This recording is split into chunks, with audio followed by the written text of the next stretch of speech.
Yo, yo, yo. Told y'all I was gonna be back, man. And my topic today is grief, right? And I was saying how if you don't have the right people around you when you're grieving, when you lose someone, it will be a long journey and a long battle. I promise you. And I can tell you that I got an arm full of loved ones, right? Y'all kind of see it. It's a liquor bottle pouring out, and then it got their names.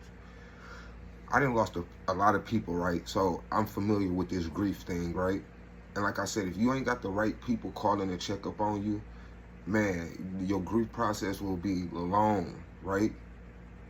And they say it's 5 stages of grief. It's true. You get acceptance, you get denial, all that little stuff. But that whole process of grief, there is no time limit on that. Grieving can, man, you can be grieving for fucking 10 years, 5 years. Don't let nobody put no stipulation on your grief with someone, right? Because nobody know how you feel, how you feel, right? Only you know your relationship with this person, right? And especially when you talk about kids, right? Or they say talk about adults, because I lost two very important people in my life days apart. My grandma died August 20th, and my son passed August 24th, right? And my son died August 24th. So before I could grieve my grandma properly, my son died, right? Before I can grieve my son and grandma properly, they auntie died on their mom's side, right? And I was like this with her. And it became a hard process of grieving, right? I will say that it became a hard process. And mainly, my circle always been small, right? Because of who I am. I don't like people all in my business. Our family was 4 of us. Me, my girl, which is baby moms, and my 2 boys, Kyriel and Avion. Kyriel was 13 when he passed. Avion was 7. So when you think of that age, that grief process is going to be hard and it's going to be long, right? And I never lost a child, so I didn't know what to expect. Now, the one thing I always say is that my baby mama, she grew up in church, right? My son, Kyriel, his mother, she grew up in church, so she has that understanding of church. She has that understanding of the afterlife. I didn't have that. I didn't grow up in church, right? So I had to learn some things from her, right? And it kind of shocked me because I'm thinking, I'm expecting her to be more distraught and me to be the one to pick her up. But it was the other way around. It was kind of like I was more distraught because she had that understanding. She knew that, this is only temporary, these bodies that we in on earth, right? You only know that if you went to church, right? I didn't go to church, so I didn't know that. But it still got to the point where that grieving process became very hard because, like I said, I didn't have family calling, hey, bro, you good?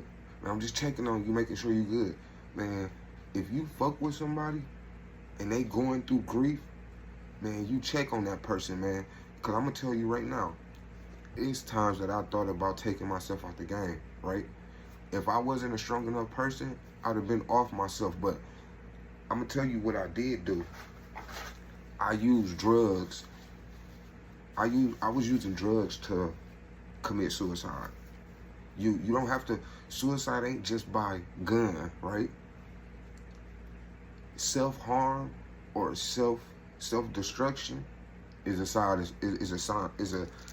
a form of suicide, right? So it's going on 3 years my son been gone, right? The first year was, of course, bad, right? I couldn't, and it was crazy. I neglected my other kids because I was too grief-stricken over my son.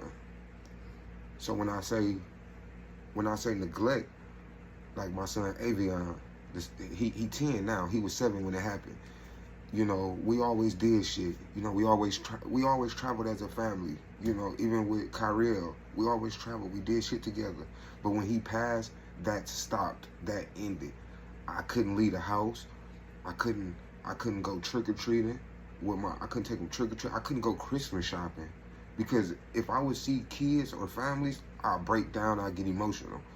So my house, and quite frankly, my room became my fortress. It became my cell.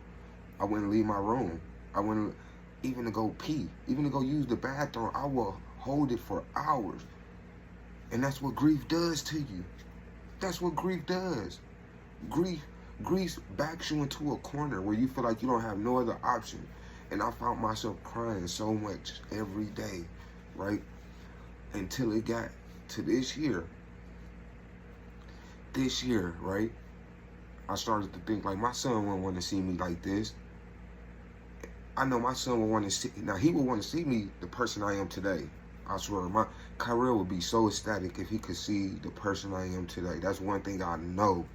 He would be so happy because he you know, man, my kids root for me.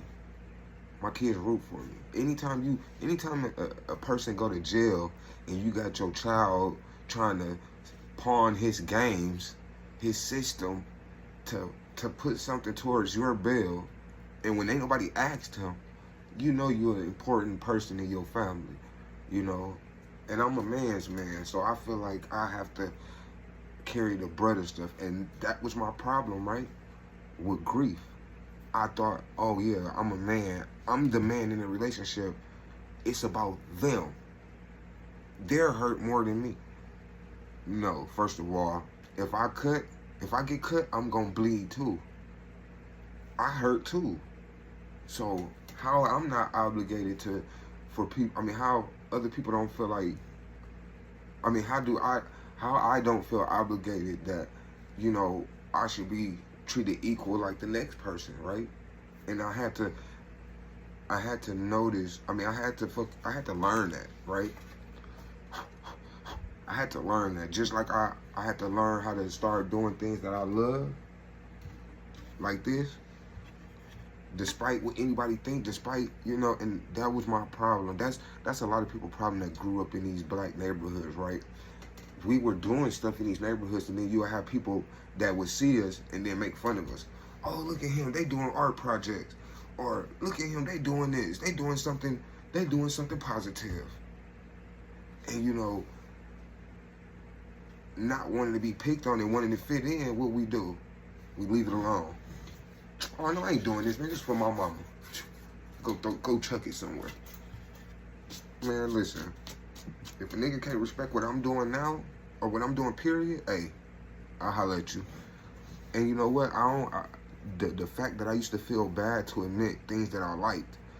Like, I like R&B women music. You know, when I was younger, I would sneak my sister's Destiny Child CD and listen to it in my room, right? I love music. I love good music, right? But I didn't want people to hear me listening to Destiny's Child. The whole science behind that, right? And that's what we have to break. We gotta break that whole thing in the whole community where, you know, oh, you can read. Oh, he reading a book. Oh, man, you this, you that. Where my journal at? You this, you that. Like I got a journal, right? And I recommend everybody get a journal. Like somebody say, he writing in a journal. How dare you? You supposed to be from the hood. You supposed to be one of us. How dare you have a journal? So you mean how dare me be normal? Oh, okay. Like I'm trying to teach that to my son now. The type of stuff that they made fun of us about in the hood. I'm trying to teach my son that it's okay to do those things. It's okay for a man to cry. It's okay for a boy to cry. Now you don't want to overdo it, but everybody got feelings. Don't never let nobody tell you you don't. You know. Don't never let nobody put that stereotype over you. And I'm trying to break that stigma. I'm trying to break all of that stigma, man, of what they saying a man can't do or what a man shouldn't do. Man, I'm equal just like the next person. Just like the next person. But I tell you this, when you grieving somebody, if you don't hit it head on, like the moment you start grieving, man, the moment you lose somebody, you need to start speaking up. Speaking up, asking for help. Talk about it. Talk about it. You know, everybody not no talker, but some people is. You know, I don't care if you got to reach out to me. I'm all ears. You know, I wish I had somebody to call me and just listen. When my son died, it was people calling just to be nosy, just to find out what happened, right? Never heard from them again. And I'm talking about close people. I got a brother that's out of town that lives in Atlanta. He called me to find out what happened, right? And I'm thinking he was really interested. You think he called me back to see how I was doing? Ask yourself that. Do you think he called me back to see how I was doing? No. But you know what? We pay attention to other people not being there, that we not paying attention to the people that actually is there. You can't pick and choose who you want to be there for you. You either want somebody there for you or you don't. I had people there for me. It just wasn't the people that I was used to. It wasn't the people that you would think that'd be there for you. But it was people there for me. But just like my baby mama, same with her. It wasn't people calling to check on her. And it was times that I had to reach out to her family and say, hey, I ain't gonna always be here, but you know, she lost a whole child. You know, well, y'all need to, and that's the problem. We need to come together as a community, as black people, as human beings, period, man, and be there for one another. Like, man, you know how they say it takes a village to raise a man, to raise a boy? Like, that is true. Back in the day, if you was doing something wrong, you can count on Miss Johnson to stop you or to intervene. You could count on Mr. Henry to sit up there and go tell your mama. Nowadays, you got motherfuckers, they see you doing something wrong, they too scared to intervene because they don't know if you gonna do something to them. Like, man, we have to do better. I used to tell people this: if you ain't part of the solution, you part of the problem. And I had to look at myself like that, right? I had to really look at myself like that. And you know, I used to tell people this all the time: when you in the streets, the game sends you a bill. The game sends you a bill when you're in the streets, especially like me. The fact that I thought that I was gonna sell drugs to my community and think I was gonna walk away and enjoy that money, yeah, right. Yeah, right. God wasn't allowing that. God sent me a bill. And guess what my bill was? Me getting hooked on drugs. So the same money I made off of drugs is the same shit I had to give because of my addiction and my habit. No longer have it anymore, but in the end, it ain't worth it because the money that I made, I end up using on my addiction, on my habit. See how this shit come full circle? And I was on drugs before my son passed, so that ain't my excuse. I can't say, oh, well, my son died and I got hooked on drugs. No, I was on drugs before that. You know, I lost close friends. You know, I never lost a child, but I lost close friends that I dropped off and they get killed 15 minutes later. Like, I got a whole arm of people that's dead. Y'all can't see it now, but I got a whole arm of people that's dead. A whole arm. But I'm gonna try to keep these videos under 15 minutes, my long ones. You know, if y'all want them longer, let me know. I'll put the longer version out on YouTube or I'll put it out on Facebook. But y'all let me know what y'all want, you know? Because I'm gonna tell you this now. I ain't going nowhere. You might as well unfriend me, block me now, because I'm not going nowhere. Trust and believe that, baby. Trust and believe that. Somebody around can use my words. And you know, hey, I tell people all this, listen, I got something I need to say.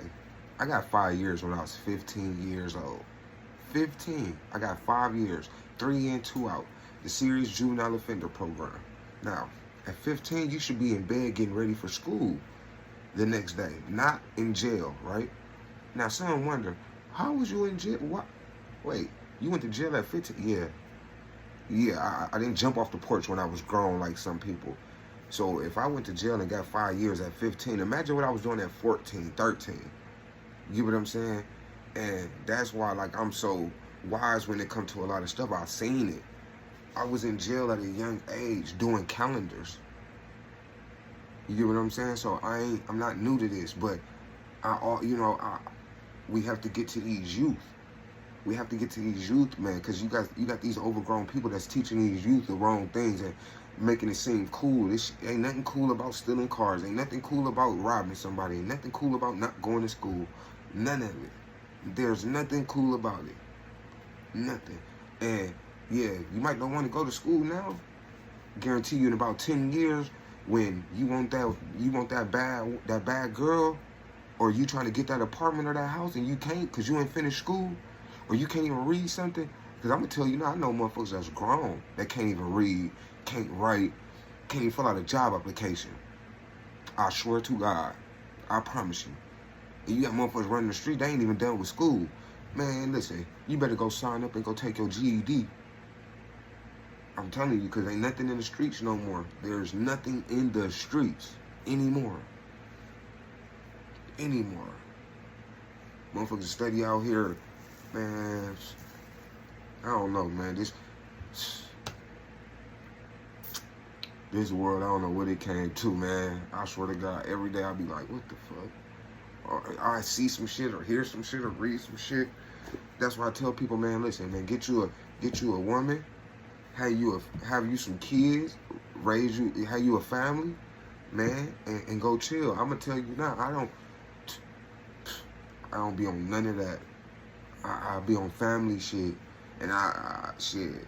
Half the time I was complaining to my baby mama about how we ain't doing family shit, and you get what I'm saying? Like I was trying to leave that street shit behind me, and I was trying to do shit that I love, like, painting and shit. Like, I would have never thought I could do this. Look at this. Never. This one bird. Here go another one.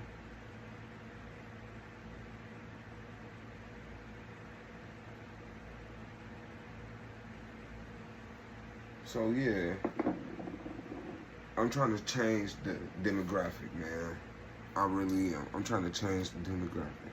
Oh yeah, another thing, man. Hey, come to my y'all better make sure y'all come to my event next month, right?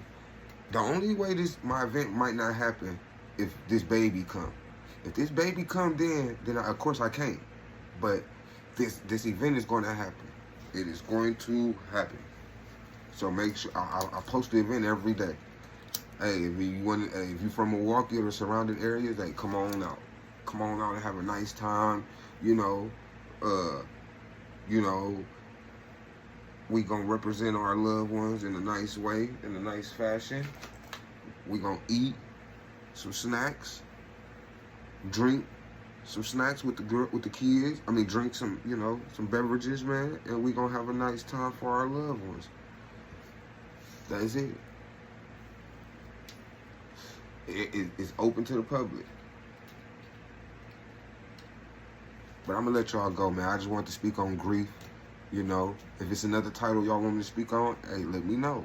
I'm here. Hey, I told you, I ain't going nowhere.